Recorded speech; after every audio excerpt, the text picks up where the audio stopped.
bukan mutawif dia. Dia memang perangai dia macam tu. Sangat Semua jemaah dia jaga lagu ni. semua kawan-kawan dia jaga. Barulah smart pakai ni kan. Nak kena ada mutawif ni juga. Okey, sementara menunggu waktu solat duha, kami strolling sekitar Masjid Nabawi.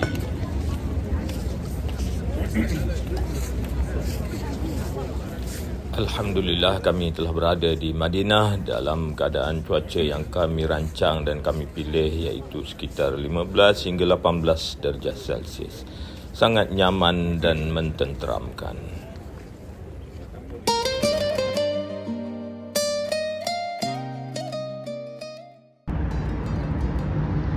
Okey, inilah area tempat penginapan kami dekat sini. Jenis-jenis apartmen macam ni je lah kalau nak murah, kalau DIY nak murah. Tapi kena berjalan sikit lah ke Masjid Nabawi dalam 2.7 km. Okay. Terimalah hakikatnya kawasan macam ni.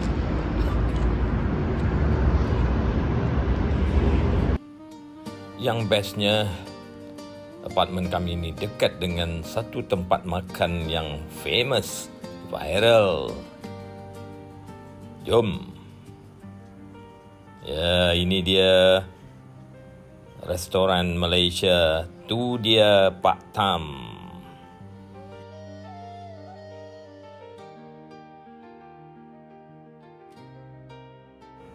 Pada pagi pertama kami bersarapan, dengan izin Allah dan berkat ringan mulut Dr. Rahim, seseorang telah berkenalan dengan kami.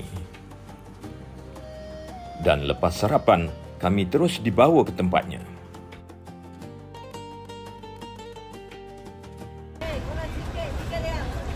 Okey, meriahnya tempat ni. Ladang korma. Boleh lepak.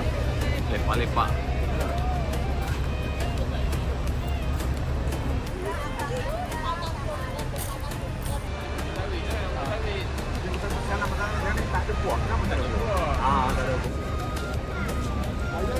Okey, bersama-sama kami sekarang ni sahabat yang kami baru kenal tapi rupanya orang istimewa di Madinah ni. Assalamualaikum. Assalamualaikum. Bolehlah perkenalkan nama sekali. Nama saya Faiz, saya adalah pengurus di Ladang. Ladang kurma Ladang luas berapa? Arif Taibah 14 ekar. 14 ekar. Sebelah Jabal Uhud, 7 km ke Masjid Nabawi. Kami bukan saja ada rezeki dapat berkenalan dengan sahabat di restoran Pak Tam tadi, tapi kebetulan berkenalan dengan pemilik ladang ni. Jadi dia telah bawa kami, special lah untuk kami berempat ni, ke tempat di dalam ladang dia ni, dan mengenalkan kami dengan jenis-jenis pohon kurma, jenis apa, nama apa dan sebagainya kan. Kita spot untuk ni lah. Okey, kami akan memasuki ladang. Alhamdulillah, walaupun bukan musim dia. Tak ada buah. Kita buat penembungan bulan 3. Bulan 3 penembungan. Lepas tu bulan 4, 5 jadi balah putih. 4, 5 putih. 6, 7 jadi rotop. Peringkat dia lah kan. Lepas jadi rotop dia jadi tamar lah last kali. Bulan 8 tu kita start tuai tamar.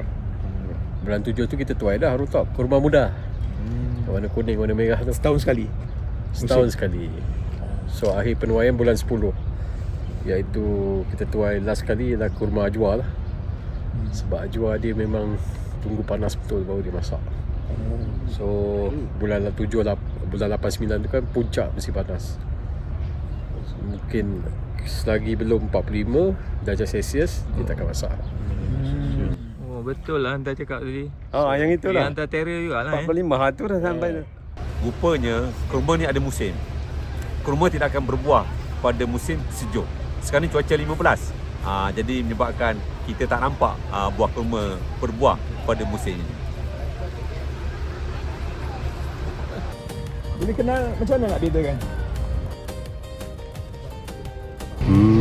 Sini datangnya Ajwa Aliyah tu, kawasan Aliyah. Sini pula kawasan Uhud. Tapi semua dalam tanah haram. Masih tanah haram. Sebab Nabi kata Al-Madinah baina air wa sur. Sur ni belakang ni.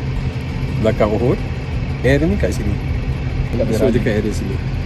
So sepadan ni kata Nabi. Kata Nabi kata lagi Jab Al-Madinah baina mimma labataiha antara dua tanah hitam.